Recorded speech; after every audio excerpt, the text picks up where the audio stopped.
healthcare workers that want get to them advocate across the protect street. life And and if you do that, the sanctity of life. kind of comes together. Thank you. Okay, guys, doctors, the speakers, please line up, the same thing, Dr. Imad, Dr. Kobe, doctor, please, who are Miriam? Adla? Yes. Adla, please. No, this has been broken up. When they stand right here, because they're told, you know, I'm blocking. Under 30 people. Under 30 people. Let's do a head count. 1, 2, 3, 4, 5, 6, 7, 8, 9, 10, 11, 12, 13, 14, 15, 16, 17, 18, 19, 20, 21, 22, 23, 24, 25, 26. 27, 28, all right, 28 people. Okay. So then total, you can't be like standing over there. Here, guys. All right, so if y'all come here, we're gonna. Just count. make the line Make sure the you have same 30 left. They're gonna continue. All right. Miriam? They're going to line up here. I don't need the mic. Front to Yeah, front. yeah. Press it out. Really don't like you talking about dead children.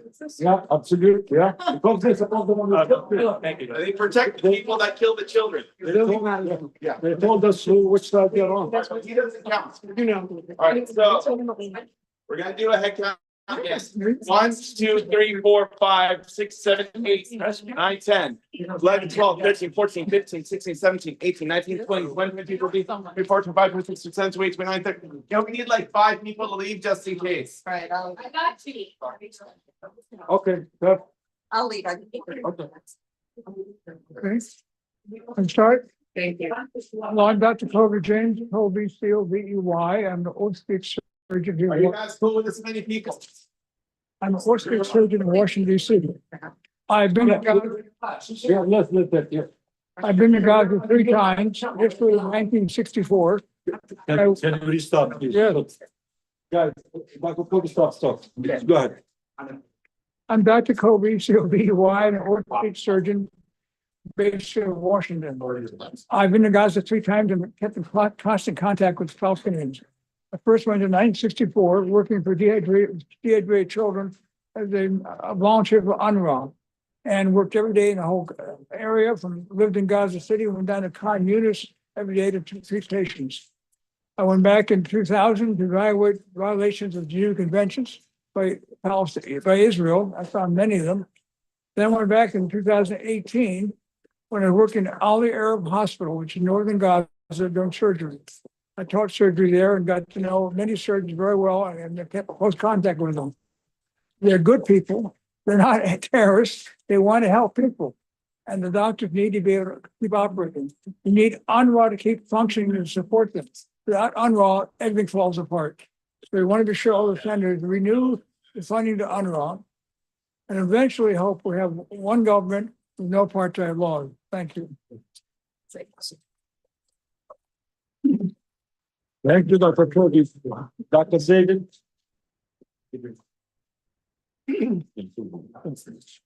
Hi, my name is David Sperber. I'm a physician in Rochester, New York. I'm Jewish, and I've been to Gaza as part of the humanitarian medical delegation. That was about 5 years ago. And I will say that at that time, Israel was doing the same thing it's doing now, but it was a slow genocide. Now it's full out, the gloves are off and the mask is off. So Israel was targeting, what I want to talk about is Israel's targeting of the healthcare system.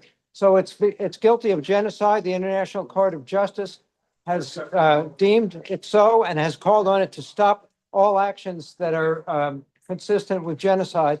One of the things that Israel has been doing is targeting the healthcare system. So 5 years ago, I found in Gaza that there was no cancer treatment available because chemotherapy and radiation agents were being blocked at the border, so that the death rate for breast cancer in Gaza was twice what the death rate was in Israel 10 miles away. And since October 7th, Israel has just made it more explicit. So I want to give an example of a young man named Haitham, who I happen to know, a graduate from a medical school at Al-Azhar University. He was working in an ambulance in Gaza City, and an Israeli sniper, as part of policy, this wasn't a renegade one-off, attacked the ambulance, shot it up. There were several patients, 2 doctors and a driver. Everybody was killed except for young Hytham. Hytham was shot in the abdomen. He stumbled out of the ambulance and he was shot again destroying his femur, left in the road to die. And was fortunate that another ambulance came and picked him up and his life was saved, but he can't walk. He's a young man in his 20s, still seeing patients from a wheelchair. So as part of that, Israel has destroyed every hospital in Gaza, has specifically kidnapped doctors for torture. A well-known orthopedic surgeon was taken to their torture prison and was raped to death. So Israel thumbs its nose, and I could say it less politely, at international law. And the United States says, fine, go ahead, do whatever you want. So what has to happen is that the United States has to do the right thing, stop sending money and bombs to Israel, and to call immediately for a Palestinian state, for self-determination for the Palestinian people, not call for the people of Gaza to be expelled so that Gaza can be turned into a Riviera with no doubt a Trump Tower in the middle of it. So that's what I have to say. Thank you. Right. My name is Dr. Mariam Kamal. I am a veterinarian, a member of Doctors Against Genocide, and co-founder of Animal Healthcare Workers Against Genocide. In the veterinary field, we proudly believe in a concept called One Health, which means that human, animal, and environmental health are all connected. But if you damage one, you damage all. And I represent animal healthcare workers and animal advocates all across the country and the world who are direly concerned that the United States government is disrespecting and disregarding these connections by fueling the genocide in Palestine. There are humans, there are not just humans being massacred in Palestine, and we are devastated and infuriated by the massacre of people, animals, and environments. We are direly concerned about the brutal violence against people and animals. And also, the US military is fueling climate collapse through all of the weapons that continue to be sent to Israel. We are calling on all healthcare workers who care for humans and animals to join us in demanding all of the things Doctors Against Genocide are demanding today, including that we do not want any US military or weapons sent to occupy Gaza or to be deployed in Gaza. As well, we call for the reinstatement of UNRWA funding and the release of all of the thousands of Palestinian hostages that are being held and tortured in Israel, including hundreds of healthcare workers. We call every American to join us. You don't have to be a healthcare worker. And we call every United States elected official to stop being complicit in genocide, stand up, speak out, and stop this. Thank you.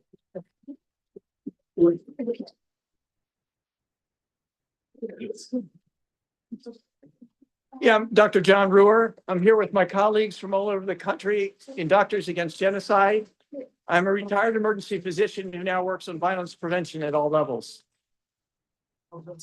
We're here to talk to our Congress about our support for what seems to be the worst attack on a civilian population in this century. The attack on women, pregnant women, children, targeting healthcare workers, doctors being shot, hospitals being destroyed, sewage treatment and water treatment plants destroyed. is just unparalleled anywhere else at the current moment. And the excuse that American people's hear over and over again not to take action is it's complicated. Killing babies is not complicated. Bombing hospitals is not complicated. Targeting doctors is not complicated. So we're here begging the American people to call the president, call your congresspeople, and tell them to stop providing the weapons that allow this to go on, the diplomatic support that allows this to go on, and let's reclaim the moral high ground that we want for America to be a force for good in the world. Thank you.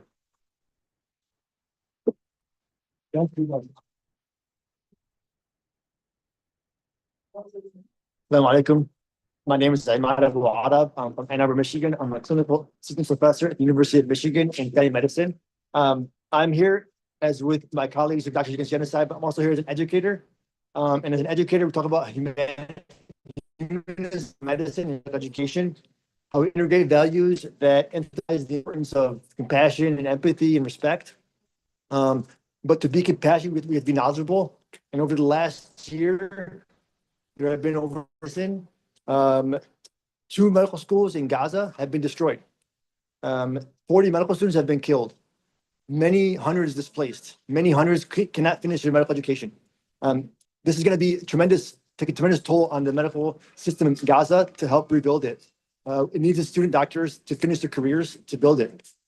When medical students graduate medicine, they take a Hippocratic oath. And the oath is kind of a pledge, and it dictates the obligations of the doctor to its students of medicine and the duties of the pupil to the doctor. The oath, the physician pledges to prescribe beneficial treatments and ultimately do no harm. Well, I have a new oath for all of us here. This is the Gaza oath, written by a doctor in Canada, a pediatrician named Adil Shakwi. I'm going to say it here. Gaza and Gaza medics redefine the moral and ethics of medicine. I hope the medical oath will be the Gaza oath. No more Hippocrates. It will teach our children to be like Gazans. Thank you. Good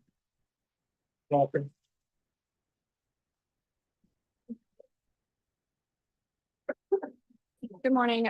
My name is Dr. Adla Sukkar. I'm a pulmonologist in Fairfax, Virginia. I've spent many days on the Hill because we have been failed by our politicians. We're physicians. We're busy professionals. Do we want to be here? No, but why are we here? We're here because we're compelled to be here because we've been left with no choice but to step up to the plate because we've been failed. We've been failed by our politicians. We've also been failed by our medical associations and our institutions. Not only have our institutions and our associations been silent, but they are actively silencing us. So, we're here to speak for the people that can't speak out. I think I may be one of the only people here who has been directly affected by what's happening in Gaza. And I just feel the need to at least say that. I want for people to know that U.S. citizens have families in the Gaza Strip. My husband's family has lost over 200 people, not lost, they've been killed, I should say. 200 people in my husband's family have been murdered. The vast majority of them were children. We have every story that you could possibly imagine in terms of how they were targeted and how this was intentional. And so let there be no mistake, this was genocide. And, I've talked about this before. I'm going to talk about it again. Part of the reason why Doctors Against Genocide was formed is because genocide is a process. It is a process. It has stages to it. And we were in at least the stage 4, if not much further along, depending on which association you speak with, at least at the stage of dehumanization in Palestine. And that is a perfect breeding ground. It is the perfect milieu to create a genocide, to allow it to come to completion. And that's exactly what we have seen. And we have been making a call from a healthcare perspective, please, for the sake of anything that you hold sacred, for the sake of humanity, for the sake of our collective humanity as a world, we are begging our general public to please speak out against this. So why are we here today? My colleagues have very eloquently articulated why we're here. I want to focus, though, on what I think should not be something controversial. It should not be controversial to ask one of our senators to sponsor a bill to say that we should protect healthcare infrastructure. We should protect life. We should protect healthcare workers. everyone who's listening to this, everyone in the American public, whether you have been a patient or you have had a loved one who has received health care, you have an expectation in this country that you will enter a hospital, you will be given high quality care. You will not be bombed while you are receiving your health care. Even if you, let's say that you were bombed, you would expect to have healthcare providers that would stay with you. We now have healthcare providers in Palestine who are in military detention, administrative detention, no charges held, no access to any sort of care, being tortured, no access to lawyers. And the crime is they refuse to abandon their patients.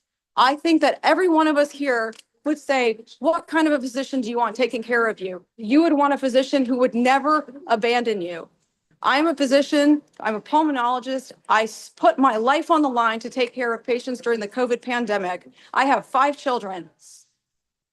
I wasn't sure I was going to make it through. That is what doctors do. We take care of our patients. I would never have abandoned my patients.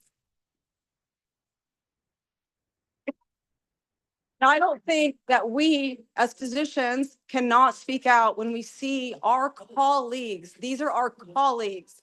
They are being targeted, they are being tortured, they're being abducted for the crime of caring for their patients. And so, I don't think it's controversial for us to ask this of our elected officials.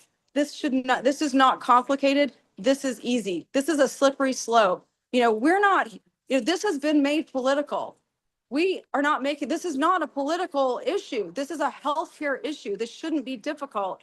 But you know what? It is becoming political and we're seeing it. And this is a slippery slope. We now have, we have taken the lid off of Pandora's box with respect to what is held sacred in the medical world. We now have ICE coming to hospitals in the United States. Didn't we think that when we said that it was okay to not just materially fund the bombs that are desecrating healthcare systems across the world, that we weren't going to see that fly back on us? We are seeing it right now. We're seeing it right now. And we're seeing actually an erosion of our First Amendment rights to free speech. We are being absolutely silenced within our institutions and our associations. And we just witnessed it right now. A Nobel Peace Prize winner was just kicked out of the US Senate when we were trying to speak about what is happening in the world, about an act of genocide. It's an absolute shame. And if we think that that is not the beginning or the end of the erosion of our rights, we have another thing coming. We all collectively as a society need to stand up and to speak out, because otherwise you don't want to know where we're going to end up. Thank you.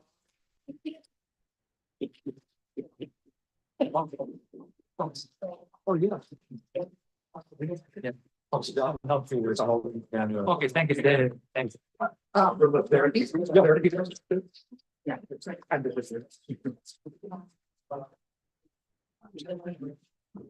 Go ahead. Hi, thank you. I'm Dr. Diane Perlman, and I'm a clinical and political psychologist, and I'm an American Jew, and I have 7 grandchildren in Jewish day school. And I'm here to speak out about what's going on in Gaza and the U.S. funding of sending weapons and money to Israel and killing of innocent people in Gaza is not making Jews in Israel or around the world any safer. And it's a hard time to be a Jew. And what's being called anti-Semitism and what's being weaponized as anti-Semitism to silence people who are criticizing what Israel is doing and what the U.S. is using Israel to do our bidding. As a psychologist who studied dehumanization and propaganda, that I do not think this is not anti-Semitism. It's a completely different phenomenon, and it has to do with people reacting to the horror of witnessing the massacre of innocent people and just the massive trauma. So I've lived in Israel. I've been to Gaza in 1997 and 1999. I visited, I spoke at a conference at the Gaza Community Mental Health Program, which is one of the premier mental health programs around the world. And even in the 90s, children were experiencing nightmares and bedwetting and all kinds of trauma, which is, you can imagine, is much orders of magnitude worse now. So in addition to stopping the violence, we're going to need massive healing and de-traumatization and truth commissions and try to process what's going on now. And this is not being done in our name. And Israel is now the most hated country in the world with the US. So this is not self-defense. And we have to understand the cause. I've also spoken about the psychology of terrorism and, what causes acts of violence, including fear and humiliation. So I'd just like to call on everyone to recognize what's going on and to stop the violence immediately and to start healing, and also diplomacy, that the underlying conflict, there are strategies for transforming this conflict that are not being employed. Thank you. Thank you.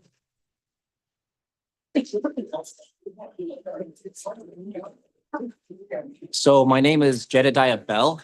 I'm an internal medicine and pediatric physician in California. And today I stand here as a physician, but also as a taxpayer. And I'm a healthcare worker who's been horrified that my federal taxes raised by my taking care of the sick, the vulnerable in California are being repeatedly used to further the genocide of a people. I'm actually part of a class action lawsuit in Northern California, which seeks to hold our elected senators and Congress people accountable for sending $26 billion of military aid to Israel in April 2024, violating multiple US laws, the Lehigh Law, the Foreign Assistance Act, and multiple international agreements as well. And so today, we're speaking with our senators to reject any US military intervention in Gaza, to call for the continued funding of UNRWA and the release of healthcare workers. And on this very same day in San Francisco, my fellow lawsuit members are announcing that the federal court has actually thrown out our case on the erroneous grounds that it is a political issue. Because of this, we have chosen to take our legal fight to the international stage. And actually, in a few hours, we'll be publicly launching our international strategy and advancing our case to the United Nations. There will be justice for the Palestinian people. We demand that our politicians make choices which are in line with the US and international law and reflect the desires of their constituents. Regardless, we will hold them accountable. Thank you.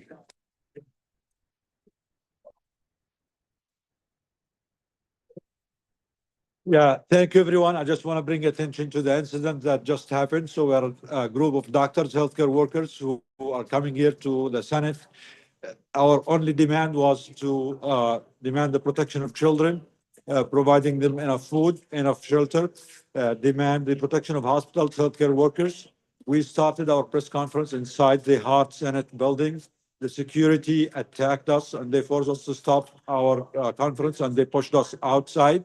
We want this message to go to the American people that their elected officials' buildings and halls do have a space for people who vote to send more weapons, more arms, more tax dollars to murder and mass murder children, to attack hospitals, but they don't have a space for the doctors, the healthcare workers who demand the protection of children, the protection of the sanctity of life, and the protection of hospitals.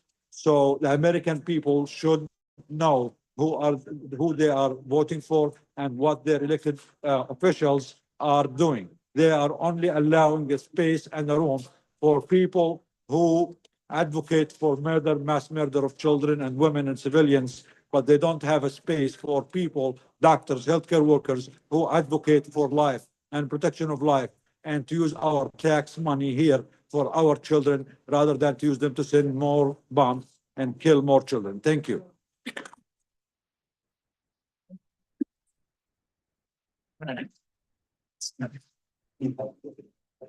Anyone else? Anyone else wants to speak? No? Roxanne? Oh, yeah. I think we're all froze by now. Thank you, everyone.